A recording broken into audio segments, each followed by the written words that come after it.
Lanjut.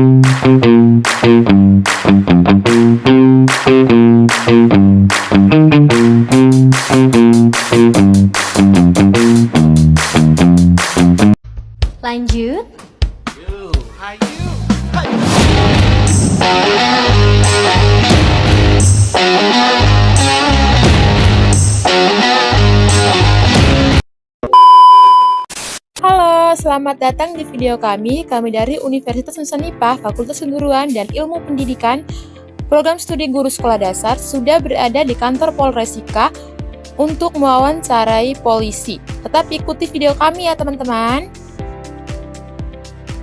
Video ini kami buat untuk memenuhi salah satu tugas mata kuliah Pendidikan Anti Korupsi dengan dosen pengampu Bapak Yeremias Kuma Apelabi, SPD MPD.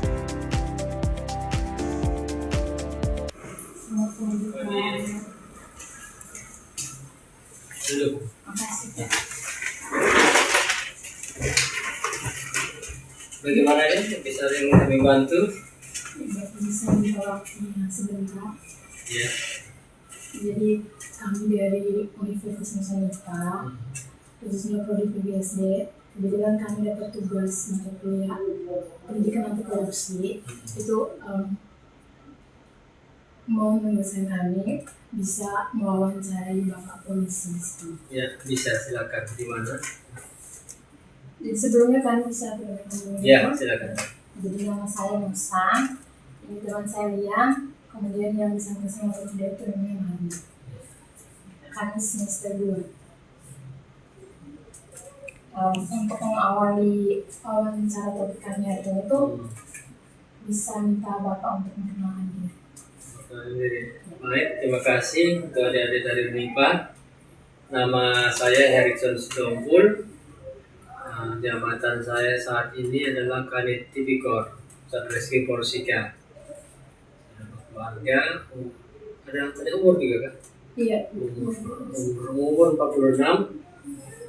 Itu saja singkatnya. Asal saya dari Sumatera, saya dari Medan. Tapi istri saya orang sini, jadi saya tertahan di sini. Itu saja singkatnya. Sejak kapan Bapak bekerja di instansi? Kalau kepolisian saya 25 tahun. Sudah 25 tahun. Kalau untuk di reskrim sini 24 tahun. Kalau tipikornya, khusus tipikornya 8 tahun. Jabatan yang Bapak jalani sekarang? Kanit Tipikor. Jadi ini ruang kami ini khusus menangani kasus korupsi. Oh, berarti pasti PAP akan datang. Ya, makanya orang mengarahkan ke kami semua ya. Iya. Selanjutnya untuk topik wawancara kami sama teman saya lain. Ya.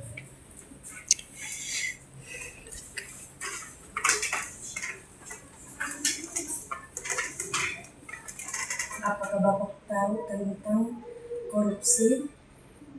Tentang korupsi ya. Iya. Baik, korupsi itu adalah penyalahgunaan jabatan ya, secara garis besarnya penyalahgunaan jabatan atau wewenang atau kekuasaan untuk kepentingan pribadi atau kelompok yang dapat merugikan keuangan negara ataupun kepentingan umum. Itu garis besarnya. Mungkin Bapak bisa menceritakan korupsi itu seperti apa? Korupsi seperti apa ya? Baik, korupsi itu seperti yang saya jelaskan tadi dapat berupa penyalahgunaan anggaran, suap, gratifikasi, penggelapan jabatan, penyalahgunaan kekuasaan.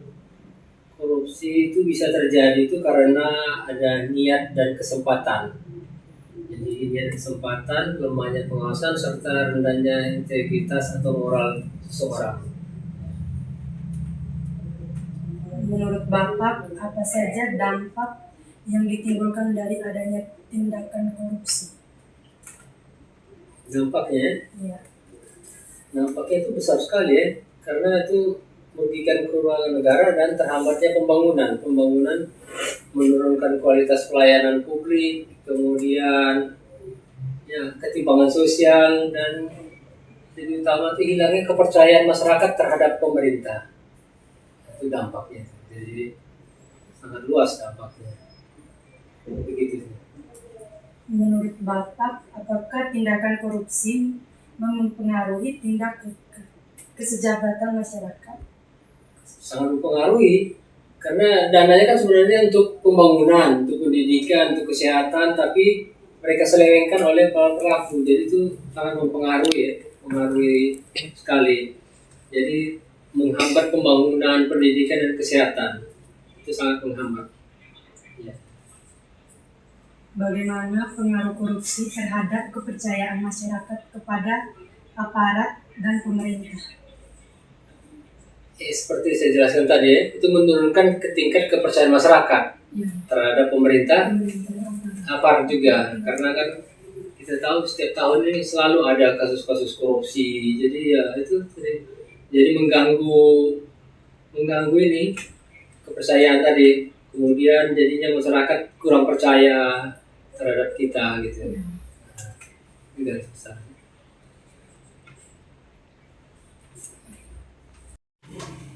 Jadi Pak ingin bertanya, bagaimana cara atau upaya yang tepat untuk mencegah terjadinya korupsi? Upaya yang tepat ya untuk mencegah. Pengawasan, pertama itu pengawasan internal.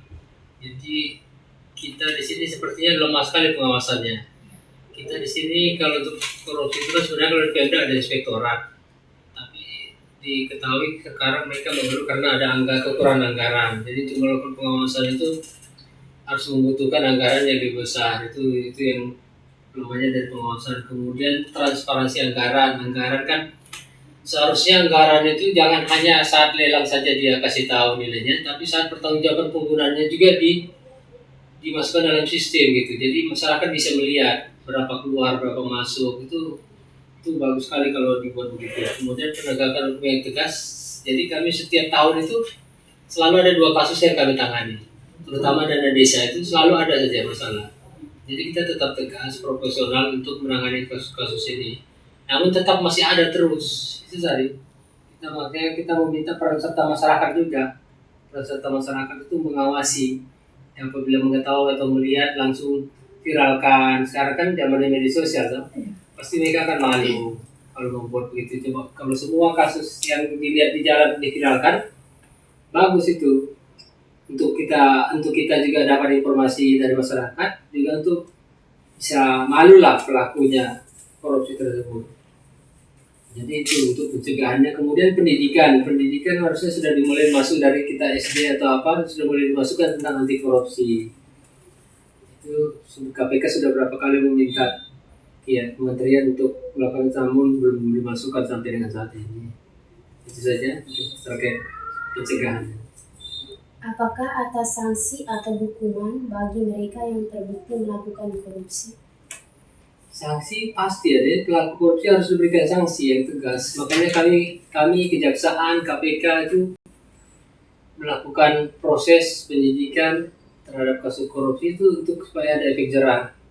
Jadi supaya mereka dapat hukuman penjara, juga hukuman pengganti, uang pengganti yang mereka korupsi itu. Nah sekarang kan lagi rame tentang undang-undang perampasan aset, lagi rame itu di media, supaya diundangkan, supaya kita itu tadi, supaya selain dia hukum penjara, hukum badan, juga uang yang dia ambil makan itu bisa kita ambil lagi untuk kembali ke kas negara, supaya negara tidak rugi lagi gitu.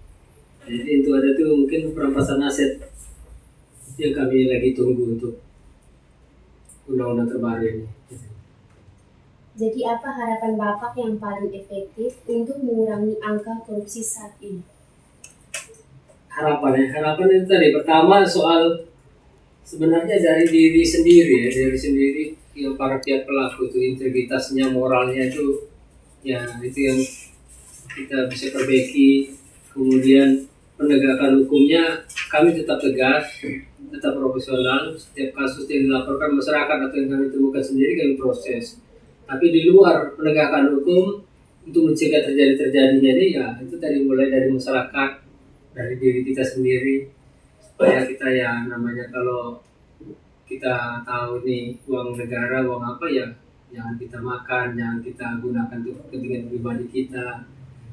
Pengawasan dari masyarakat, Jadi membantu pihak kepolisian jangan hanya untuk kita penegakan hukum, tapi pencegahannya dari masyarakat gitu.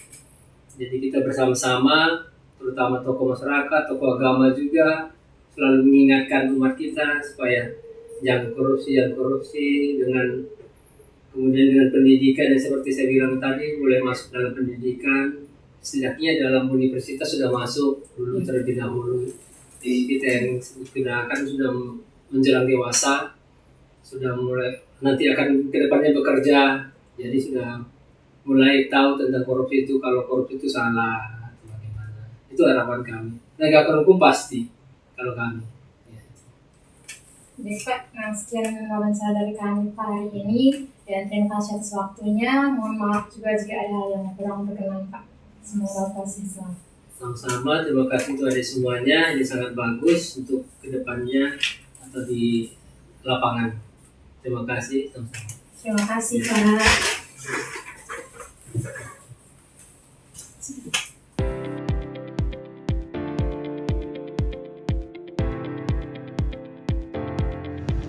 Sekian video wawancara kami, nantikan video selanjutnya. Bye-bye.